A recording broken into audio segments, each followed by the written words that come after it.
AI 시대, AI 시대. 정말 많이들 이야기하죠. 근데 그냥 기술만 도입하면 끝일까요? 아니요, 절대 아니죠. 사실은 리더의 역할 자체가 완전히 근본적으로 바뀌어야 하거든요. 그래서 오늘은 바로 그 핵심, AI 시대에 리더가 꼭 갖춰야 할 5가지 역량이 뭔지 한번 제대로 파헤쳐보겠습니다. 자, 화면에 보이는 이 숫자 374. 이게 뭘 의미할까요? 이게 바로 작년 단 1년 동안 실적 발표에서 AI를 언급한 S&P 500 기업의 수입니다. 엄청나죠? 거의 모든 대기업이 우리도 AI 한다 하고 손을 든 셈인데, 근데 과연 그 배들이 전부 순항 중일까요? 현실은요, 좀 실망스럽습니다. 다들 AI가 게임 체인저라고 해서 기대는 엄청 큰데 막상 뚜껑을 열어보면 그냥 생산성이 좀 오를 겁니다. 같은 하나마나한 이야기만 하고 있어요. 심지어 보고서를 보면요. 와, 이걸로 뭘 얻을 수 있다 이런 얘기보다 이것도 위험하고 저것도 조심해야 한다는 리스크 이야기만 잔뜩입니다. 자, 그럼 여기서 이런 질문이 나올 수밖에 없죠. 아니, 기술 자체는 이렇게 대단하다는데 왜 회사들은 제대로 써먹지를 못하는 걸까요? 도대체 뭐가 문제인 걸까요?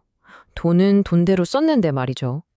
여러 연구들을 보면요. 답은 의외로 한 곳을 가리키고 있습니다.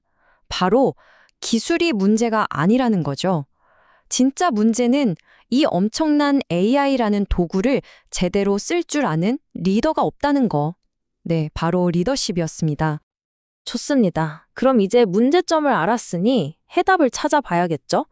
AI의 잠재력을 100% 끌어내려면 리더들이 기존의 역할에서 벗어나서요. 완전히 새로운 5가지 역할을 해내야만 합니다.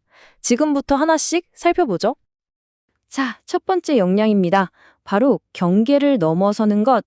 다시 말해 경계를 넘나드는 연결자가 되어야 한다는 겁니다. 이게 무슨 말이냐면 더 이상 우리 회사, 우리 팀이라는 울타리 안에만 갇혀 있으면 안 된다는 거예요. 밖으로 나가서 직접 부딪히고 연결하면서 진짜 살아있는 지식을 얻어야 한다는 거죠. 그러니까 그냥 사무실에 앉아서 AI 관련 뉴스 기사 몇 개 읽는 걸로는 어림도 없다는 얘기입니다. AI의 진짜 기회가 어디에 있는지, 또 진짜 위험은 뭔지, 이런 것들이 막 활발하게 논의되는 그 현장 있잖아요. 그 대화의 한가운데로 리더가 직접 뛰어들어가야 한다는 겁니다. 마이크로소프트의 사티아 나델라 CEO 사례를 보면 이게 확 와닿습니다. 원래는 최고 임원들만 들어가는 아주 중요한 연례 전략 회의가 있었거든요. 근데 나델라가 여기에 뭘 했냐면 자기들이 인수한 작은 기술 기업 CEO들을 초대한 거예요. 한마디로 외부의 새로운 시각을 일부러 집어넣은 거죠. 결과요? 엄청났습니다. 기존 임원들이 고정관념에서 벗어나기 시작했고 이사회에서 나오는 아이디어의 질 자체가 달라졌다고 합니다. 자, 이렇게 밖에서 새로운 아이디어를 잔뜩 얻어왔어요. 그럼 그 다음은 뭘까요? 그렇죠. 그 아이디어를 우리 회사 안에서 실현시킬 수 있도록 판을 새로 짜야 합니다. 이게 바로 두 번째 역량, 조직의 설계자가 되는 겁니다. 이게 진짜 중요한데요. 그냥 기존 시스템에 AI를 슬쩍 엎는다고 해결되는 게 아니에요. 생각해보세요. F1 엔진을 가져왔다고 해서 우리 집 승용차가 갑자기 F1 머신이 되진 않잖아요? 엔진에 맞게 차체부터 바퀴까지 싹 다 뜯어 고쳐야 진짜 성능이 나오죠. AI도 마찬가지입니다. 진짜 가치는 이 보완적인 변화를 만들어낼 때 터져 나옵니다. 그래서 리더는 아주 어려운 결정들을 내려야만 합니다. 자, 어떤 일은 AI에게 맡기고 어떤 일은 계속 사람이 더 잘할 수 있을까? 지금 우리가 일하는 방식, 이거 완전히 갈아엎고 새로 만들 수 있을까? 단순히 사람 줄여서 비용 아끼는 거 말고 이걸로 완전히 새로운 사업을 만들 순 없을까? 이런 근본적인 질문에 답을 해야 하는 거죠. SAP의 사례가 이걸 아주 잘 보여줍니다. CFO가 나서서 백오피스 업무, 그러니까 좀 반복적인 일들을 과감하게 자동화했어요. 그랬더니 팀원들이 뭘 하게 됐을까요? 단순 보고서 만드는 일에서 벗어나서 AI가 분석해준 데이터를 가지고 앞으로 우리 회사가 어디에 투자해야 합니다. 같은 더 높은 수준의 전략적인 일을 하게 된 거죠. 이게 바로 설계의 힘입니다. 자, 밖에서 아이디어도 얻어왔고 조직도 새로 설계했습니다. 이제 리더 앞에는 완전히 새로운 팀이 놓이게 됩니다. 바로 사람과 AI가 함께 일하는 팀이죠. 이 팀을 이끄는 것. 이게 바로 세 번째 역량, 오케스트라의 지휘자 역할입니다. 이 지점에서 리더십이 진짜 시험대에 오르는 겁니다. AI를 그냥 시키는 일만 하는 똑똑한 기계로 볼 게 아니라 우리 팀의 정식 멤버로 대우해야 한다는 거예요. 때로는 AI의 의견을 존중하고 심지어 AI가 우리 의견에 반대하는 것도 받아들일 수 있는 그런 분위기를 만드는 거죠. 쉽지 않겠죠? 이게 실제로 어떻게 작동하는지 보면 더 재밌습니다. 예를 들어 리더가 어떤 문제를 팀에 던져요. 그럼 먼저 사람들끼리 막 의견을 나눕니다. 어느 정도 의견이 모아졌다 싶을 때 AI한테 악마의 대변인 역할을 시키는 거예요. 자, AI, 우리 생각의 문제점이 뭔지 한번 신랄하게 비판해봐. 이렇게요. 그럼 AI가 우리가 놓쳤던 부분을 콕콕 짚어지면서 더 나은 결정을 하도록 돕는 거죠.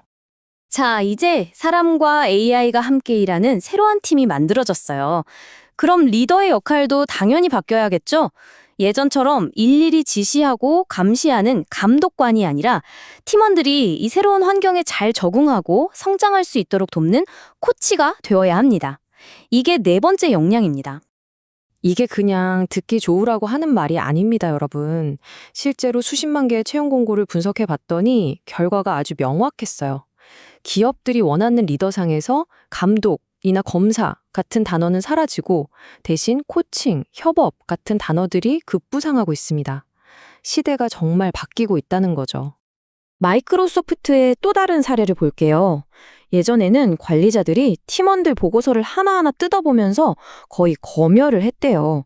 근데 이걸 싹 없애고 실시간으로 데이터가 보이는 대시보드를 도입한 다음에 관리자들한테는 코칭 교육을 시킨 겁니다. 결과가 어땠을까요?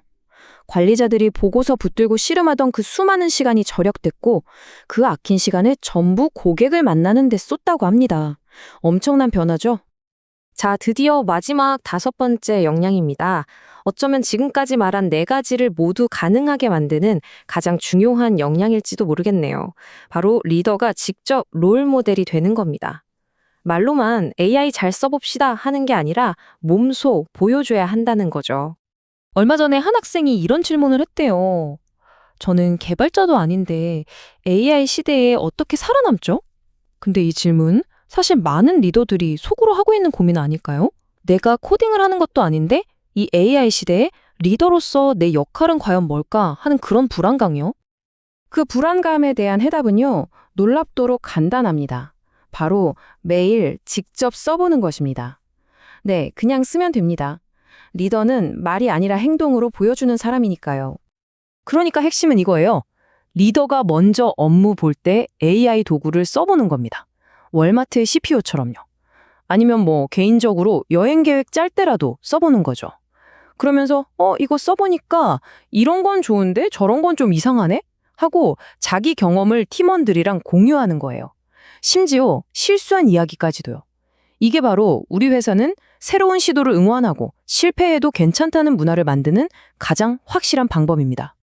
그러니 꼭 기억해 주세요. 그냥 비싼 AI 솔루션을 도입하는 것만으로는 아무것도 바뀌지 않습니다. 리더가 먼저 변해야 해요. 리더가 오늘 말씀드린 이 새로운 역량들을 갖추고 팀과 회사를 이끌 때, 바로 그때 AI의 진짜 가치가 폭발하는 겁니다. 마지막으로 이 말을 꼭 드리고 싶습니다. AI가 당신을 대체하지는 않을 것이다. 하지만 AI를 쓰는 리더가 당신을 대체할 것이다. 많이 들어보셨죠? 진짜 무서운 건 AI라는 기술 그 자체가 아닙니다. 그 기술을 내 손발처럼 부리면서 앞서 나가는 다른 리더에게 내가 뒤처지는 것, 그게 진짜 위협이죠. 자, 여러분은 어떻게 앞서 나가시겠습니까?